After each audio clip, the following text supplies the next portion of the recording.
দুটিকে জীবনে বাস্তবায়ন করে নাও, তাহলেই তোমরা হবে প্রকৃত কামিয়াব।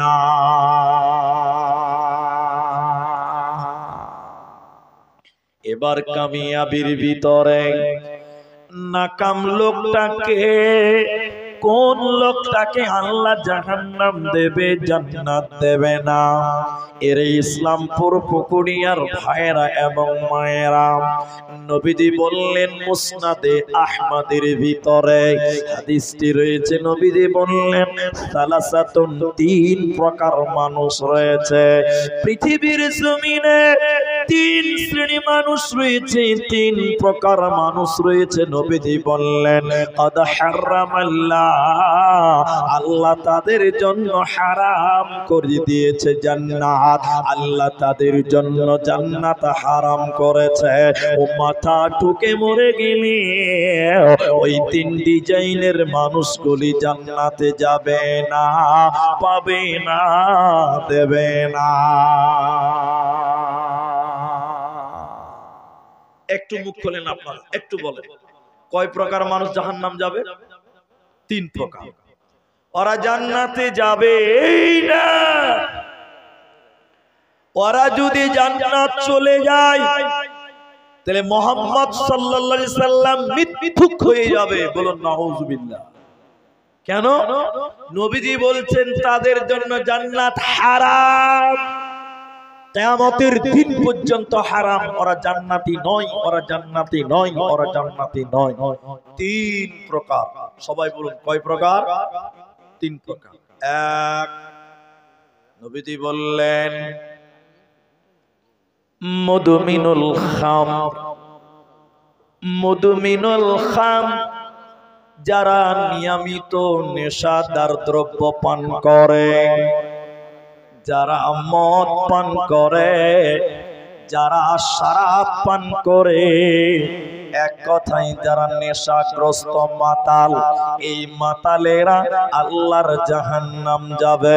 আল্লাহ মাতালদের জন্য জান্নাত হারাম করেছে, জান্নাতে যাবে না, পাবে না।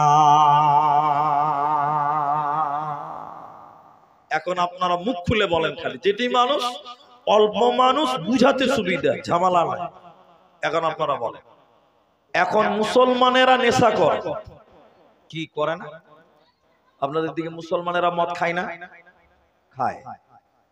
আমাদের এলাকাতেও খায়। মুসলিম সমাজের লোকেরা মদ খায়। সমাজের চান জরিমানা বরাদ্দ করা আছে, এই এলাকাতে হয়তো নাই, কিন্তু আমাদের এলাকাতে আছে। কোন মুসলমান সমাজের লোক যদি কেউ মদ খায় তো ওর বিচার হবে। বিচারের শুরুতে আগে ৫,০০০ টাকা জমা দে, তারপর ওর বিচার হবে। তার মানে মুসলমান সমাজের লোকেরাও এখন মদ খায়, নেশা পান করে। কি বলছেন, করেই করে না? করে। আমি দিনাজপুর থেকে এলাম কালকে রাত প্রায় ২:৩০-২টোর সময় রায়গঞ্জ শিলিগুড়ি মোড়ে গাড়িটা দাঁড়ালাম, একটু মুড়ি টুড়ি খাবো, রাত জায়গা মানুষ, চা খাবো, মুড়ি খাবো। বাস, পুলিশ দাঁড়িয়ে আছে। পুলিশ ওদের সামনে ৮-১০টা ছেলে বাইক নিয়ে দাঁড়িয়ে আছে, সবার হাতে বোতল ধরা আছে। কিসের বোতল? ভিটামিনের বোতল। ওটা খেলে ভিটামিন হয়, ঘুম হয়। দেখবেন যারা মদ খায় বিন্দাস ঘুম হচ্ছে, আর আমি খাপা এত জালসা করছি, আমার চোখে ঘুমই আসে না। জি, কিছু উপকার তো আছে, কিন্তু অপকার বেশি, উপকার কম। মুসলমান ছেলেরা অল টাইম সব সময় গুটকা চাবায়, জর্দা চাবায়, প্যাচ প্যাচ প্যাচ প্যাচ করে সব সময় চাবায়। চাবায় কি চাবায় না বলে? আছে। এমনও মুসলমানের বাচ্চা আছে, আমি আপনাদের মসজিদের কথা বলছি, বাইরে যাব না। এমনও মুসলমানের বাচ্চা আছে মসজিদের পায়খানাতে বসে চুরুক চুরুক বিড়ি টানে। এরকম মাল আছে না নাই বলে? নাই। মসজিদে উযু করতে ঢুকেছে, মসজিদে একটু পেশাব করতে গেছে, একটু বাথরুম গেছে, ওই বাথরুমে ঢুকে কুচুর কুচুর কুচুর কুচুর করে গুল ঘষছে। এরকম লোক আছে না নাই বলেন? বলেন আছে না নাই? মসজিদের ভিতরে বর্তমান শরাব মদ, নেশা মসজিদের ভিতরেও ঢুকিয়ে দিয়েছে। একটু বলেন এদের ভিতরে আল্লাহর ভয় আছে? জোরে বলেন আছে? নবীজি বললেন শোনো, মানুষগুলি যখন জাহান্নাম যাবে, জাহান্নামীদেরকে পিটবে, মারবে, ফাটবে, বিভিন্ন আঘাত হবে। ওই ক্ষত জায়গাগুলো যখন পেকে যাবে, পচে যায়, ওই পাকা পচা শরীর দিয়ে চুইয়ে চুইয়ে চুইয়ে চুইয়ে পুঁচ বের হবে এবং দুর্গন্ধযুক্ত পচা জমাট রক্ত বের হবে।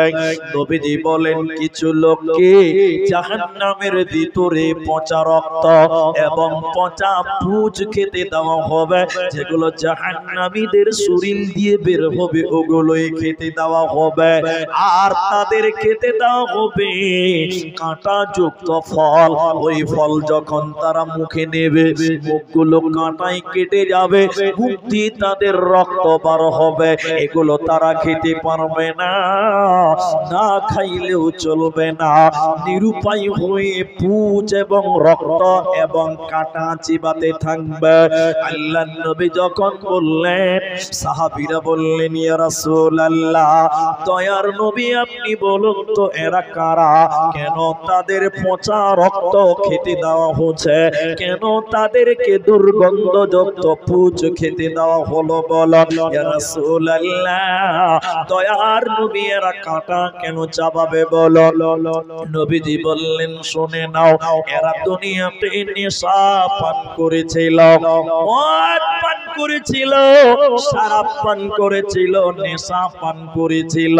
এই সকল মাতালদেরকে জাহান্নামী পচা দুর্গন্ধযুক্ত পুঁজ এবং রক্ত খেতে দেওয়া হবে। এই খাবারের নাম রাদাগাতুল খাবাল, কিনাতুল খাবাল। এই খাবালগুলো নেশাদার দ্রব্য যারা দুনিয়াতে পান করেছিল, ওদেরকে জাহান্নামে খেতে দেওয়া হবে। অতএব মাতাল লোক আল্লাহর জান্নাতে যাবে না, পাবে না, দেবে না। এই জন্য নবীজি বললেন শোনো, তিন প্রকার মানুষদের জন্য আল্লাহ জান্নাতকে হারাম করে দিয়েছে। তার ভিতরে এক নাম্বার যারা নিয়মিত নেশাদার দ্রব্য পান করে, মুদমিনুল খামরে যারা নেশা সেবন করে, এরা আল্লাহর জান্নাতি হতে পারে না, পারবে না, দেবে না। দ্বিতীয় নম্বর শোনেন, ওয়াল আকু, পিতামাতার অবাধ্য সন্তান, মা বাপের অবাধ্য সন্তান আল্লাহর জান্নাতে যাবে না, পাবে না। এখন ইসলামপুর গ্রামে তল্লাশি করেন, আমার কথাটা খালি মিলিয়ে নিবেন। কাল দেখবেন গ্রামে 100টা ছেলে আছে, দেখতে পাবেন হিসাব করে যে 75টা ছেলে তার বাপকে ভাত দেয় না। ঠিক বলছি না? নাই বলে রাহানা বলে না? ঠিক বলি না আমি? বুড়া মানুষগুলো বলছে মুলবি সাহেব এতক্ষণে লাইন মতো কথা বলছে, এরা মনে মনে ভাবছে জি ঠিকই বলছে। 100টার ভিতরে 75টা ছেলেরা তার বাপের সঙ্গে কথা বলে না, তার মাকে দেখতে পারে না। সবচেয়ে খারাপ মানুষ মনে করে ওর মা, শত্রু মনে করছে মাকে। কেন? কেন? তুমি আম গাছ লাগিয়ে কাঁঠাল আশা করিও না, তোমার গোড়াতে সমস্যা আছে। আছে না নাই বলে? এরা বলে না কথা? এখন যদি সমস্যা বলতে লাগি তো লাইনটা কেটে যাবে, বক্তব্য লাইন উল্টা হয়ে যাবে। খালি দুটো সমস্যা বলছি। যেদিন স্ত্রীর কাছে শুতে গেছিলেন, ঘুমাতে গেছিলেন আপনার বাড়িয়ালির কাছে, আহলিয়ার কাছে, সেদিন স্ত্রীর সঙ্গে যে শুয়েছিলেন সেদিন আপনি দোয়া পড়েছিলেন। তখন বুড়া লোকগুলো বলছে মুলি সাহেব দোয়া তো জানি না। তো কি আছে দোয়া জানো না? তোমার সঙ্গে শয়তান মিলিত হয়েছিল, তোমার সঙ্গে শয়তান মিলিত হয়ে তোমার স্ত্রীর সঙ্গে মিলন করেছে। তুমি বাচ্চা জন্ম দিয়েছো না শয়তান জন্ম দিয়েছো, হিসাবটা তুমি করে বলো, আমি বলছি না। ওই ছেলে তোমাকে খেতে দেবে? মা বাপ গোড়াতে সমস্যা আছে, অন্যদিন বলবো, ওইদিকে আমার বক্তব্য নাই। 2 নম্বর, যারা পিতা মাতার অবাধ্য, পিতা মাতার অবাধ্য হলে আল্লাহর জান্নাত কেটে যায়, জান্নাত পাওয়া যায় না। মা বাপের বিরুদ্ধে তুমি যেও না। তোমার মায়ের মূল্য কত, এই কথাটা শুধু বলেন, শুনেন, এটা তারিখ, ইসলামের হিস্টোরি, এটা আপনি শোনেন। যেদিন হযরতে ওমর খলিফা নিযুক্ত হলেন, ওমরের জামানায় একটা ছেলে এমান প্রদেশ তার বাড়ি, এমান থেকে মনে মনে নিয়ত করলো, আমি আল্লাহর ঘর জিয়ারত করব, হজ করব। এমান থেকে মক্কা এসে হজ করবে, কিন্তু ছেলেটার বাবা ছিল না, মা ছিল বুড়ি মা, অন্ধা মা। মা চোখে দেখতে পেত না, মা কানেও শোনে না, বুড়ি হয়ে গেছে, তার বাবা বেঁচে নাই।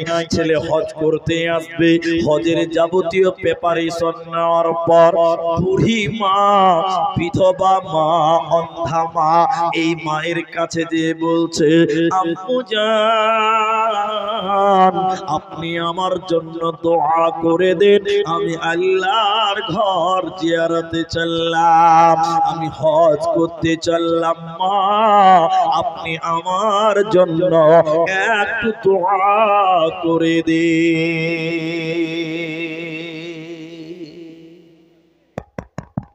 মা কি বলছে, বেটা একলাই যাবি, আমাকেও নিয়ে চ, আমারও যে খুব শখ একটু হজ করব, বেটা একলা যাস না, আমাকেও নিয়ে চল।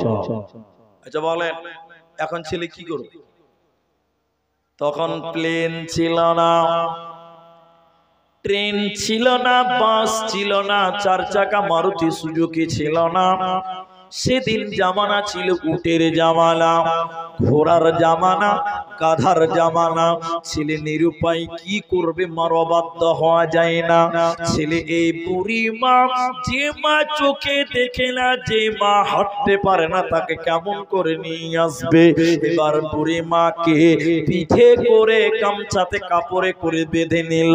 বাচ্চা ছেলেকে যেমন মা তার পিঠে বেঁধে নাই, বাবা তার পিঠে গামছা দিয়ে বেঁধে নাই, ছেলে তার মাকে পিঠে কাপড় গামছা দিয়ে বেঁধে নিল।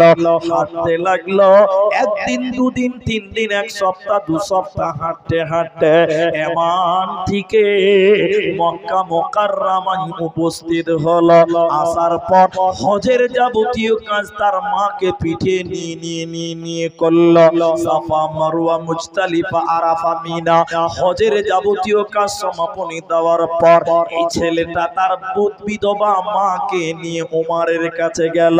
খলিফা ওমরের কাছে যে বলছেন, আমিরুল মুমিনিন, আমি আমার বিধবা মাকে, আমি আমার অন্ধা মাকে পিঠে করে এমান থেকে মক্কা নিয়ে এলাম, হজের যাবতীয় কাজ সমাপনী দিলাম। আমিরুল মুমিনিন ওমর, আপনি বলেন, আমি কি আমার মায়ের দুধের ঋণ শোধ করতে পারলাম? আমার মা আমাকে 2 বছর দুধ দিয়েছিল, আমার মা আমাকে পেটে ধারণ করেছিল, আমি কি আমার মায়ের ঋণ শোধ করতে পারলাম? হযরত ওমর রাগান্বিত হয়ে বললে, কি বলছো যুবক, এর নওজোয়ান, তুমি কি দাবি করলে? শুনে নাও। হযরত ওমর বলে, শুনে নাও, তুমি যদি তোমার শরীরের চামড়া কেটে যদি মায়ের জুতা বানিয়ে দাও, তবুও তুমি মায়ের ঋণ শোধ করতে পারবে না। শরীরের মাংস কেটে ভুনা করে যদি মায়ের খাবার বানিয়ে দাও, তবুও তুমি মায়ের দুধের ঋণ শোধ করতে পারবে না। অতএব চলে যাও, মায়ের ঋণ শোধ করতে পারবি না, ওই মায়ের সঙ্গে ভালো ব্যবহার কর, ওই বাপের সঙ্গে ভালো ব্যবহার কর। কুল্লাহুমা কাওলান কারীমা, নরম নরম সত্য কথা মা বাপের সঙ্গে বলা। যারা বাপের সঙ্গে ধুমকে কথা বলে, যারা মায়ের সঙ্গে ধুমকে কথা বলে, নবীজি বলছেন এই ছেলেরা মাথা ঠুকে মরে গেলে আল্লাহর জান্নাতে যাবে না, পাবে না, দেবে না। মা বাবার কথা মতন যে জন চলে না, আল্লাহ নবীজির দয়া তারা পাবে না, আল্লাহ নবীজির দয়া তারা পাবে না। মা বাবার কথা মতন যে জন চলে না, আল্লাহ নবীজির দয়া তারা পাবে না।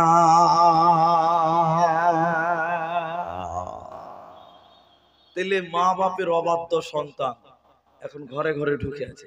এখন একটা কারণ বলে দিই, আরেকটা যে আমি 3 নম্বর জাহান্নামী, এটা কে বলছি? এখন বৌমার হাতে শ্বশুর ভাত পাচ্ছে না, ঠিক বললাম না? নাই বলেন? বৌমার হাতে শ্বশুর ভাত পায় না, ভাত দিচ্ছে না কেন? এর আমরা হিসাব করে দেখেছি 18টা কারণ আছে, 18টা। তার একটা কারণ বলছি, বর্তমান যৌতুক। যৌতুক নামে ক্যান্সার এখনো শেরশাবাদিয়া বাঙালিদের ভিতরে রেওয়াজ আছে। আপনাদের দিকে মনে হয় চুরুক চুরুক তলে তলে চলে নাকি? না ওপেন চলে? তলে তলে চলে না প্রকাশ্যে চলে? ওপেন চলছে। ওটা তো সুন্নত বিয়ের না জি? হ্যাঁ বাবজি ঠিক ধরেছে, এটা সুন্নত। পণ না নিলে আবার বিয়ে হয় না। ছেলেকে জিজ্ঞাসা করছে তুমি কি লিবে?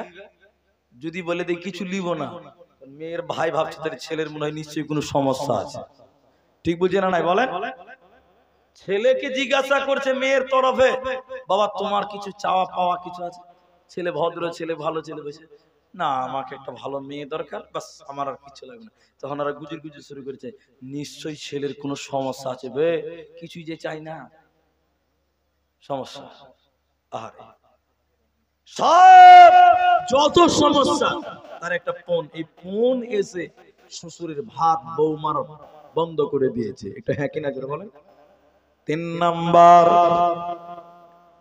ওয়াদাইয়ুস আল্লাযী ইকিরু ফি আহলিহিল খাবাস। নবীজি বললেন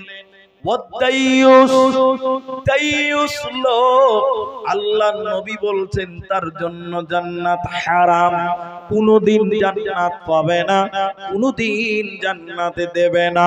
আদ-দাইয়ুসু লা ইয়াদখুলুনাল জান্নাহ, দাইয়ুস লোক আল্লাহর জান্নাতে যাবে না, পাবে না।